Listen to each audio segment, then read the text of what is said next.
And what I want to do next is I want to look at how can we click on a cell and find out the row it is and highlight the entire row. So let me start by going in here, and in the click event, so of our array, we've got the click array that I showed in video 2 of the series. And what I want to do is I don't want to message box anything right now. What I'm going to do is I'm going to take my variable called selected cell, and I'm going to say that it's equal to the value of the tag in the text box. Because as you know, each text box I've tagged in video 2. The other thing I want to do is if I wanted to change the color of one cell, and maybe I will message box for those that have not watched number 2. Let me just message box what the tag is, and you'll see that if I press play and I'm going to click on cell 31 here, it's going to pop and say 31. If I click on cell 32, it's going to say 32. Okay, so how could I highlight just a single cell? I could easily do that by saying temp text box dot backcolor is equal to color, let's say aqua. And so now the temporary text box is going to be colored in aqua. And so if I press play, you'll see if I click on cell 31, it says 31 and it colors it in aqua. Great. Let's see if we can do that outside of this procedure by creating a procedure called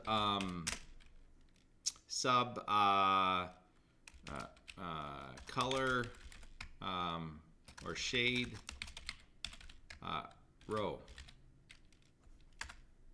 And so what we're going to do is I'm going to shade the array. So my array is called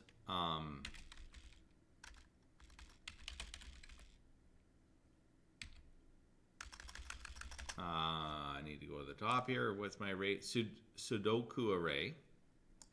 So I'm going to say Sudoku array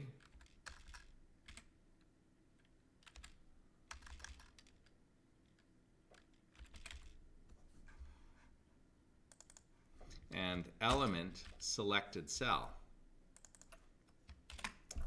So the selected cell is going to be colored. So here what I'm going to do, instead of modifying this temporary text box, I'm going to call upon shading an entire row by calling shade row. Now I've only put one of the cells in there, and the next thing I'm going to have to do is figure out how to do the whole row.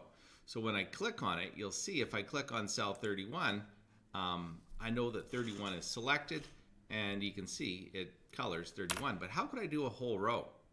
So let's take a look at some ideas here. So what we want to highlight a row, if I look at it, if I selected row, if I selected cell 31, let me choose aqua for a color here, sort of keeping this idea.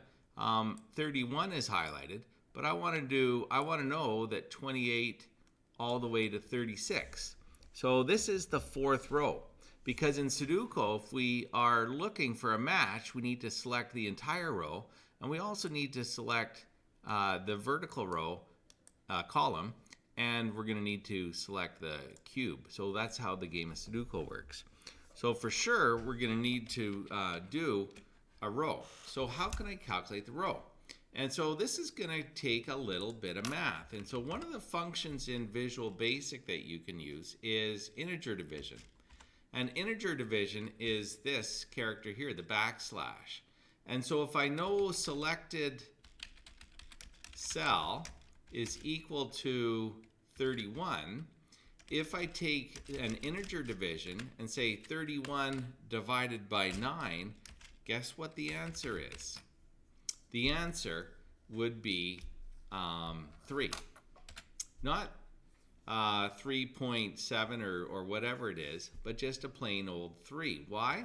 Because it truncates the rest. So 3, how does it come up with 3? Well, 31 divided by 9 is 3 point something, and it just truncates the rest. So in other words, I know that this is the fourth row. So if I do integer division by 9, I get a value of 3. And then if I was simply to take whatever cell I selected, and after I calculate the integer division, I add 1, which would equal 4, I know that this is the fourth row. And this would work for any number.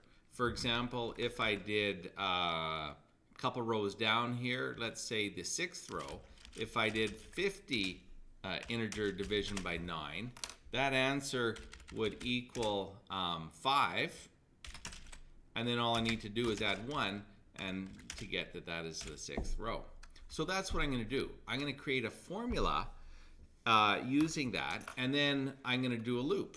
And so what type of loop would I do? Well, I would do some sort of for loop, and the starting point, so in a for loop, I would have index is going to equal a starting point of the selected cell, and I'll just use a number here, 31 divided by 9, integer division by 9. And then I'm going to add 1 to it, so that would be the fourth row.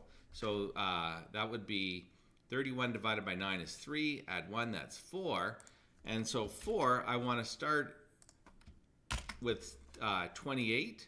So 4 times what is 28? And that is times 9. Oops. I think I just found my error here. So that's 36. So I actually want to start at 28. So I guess I don't have to add 1 here. I would just, sorry, my math is wrong. So it would be 31 divided by 9, which is 3. And then I would multiply it by 9. And so 3 times 9 is 27. And then I would add 1 to that to get a value of 28. And so now I've got a loop that's going to start at 28, and then it would end at 9 more. So it would end at this value here. I'll draw a little arrow here. So whatever is here, I'm going to put that there, 2 plus 9. And then finally, that would be all in a big loop here. And so I simply would go down and then say something like Sudoku array index dot backcolor equals color dot aqua. Okay, so that is how we're going to do it. And I'm not going to give you the answer just yet, but rather in another video or two, I want you to try to figure it out and see if you can create a loop and a procedure that's going to highlight a entire shade an entire row.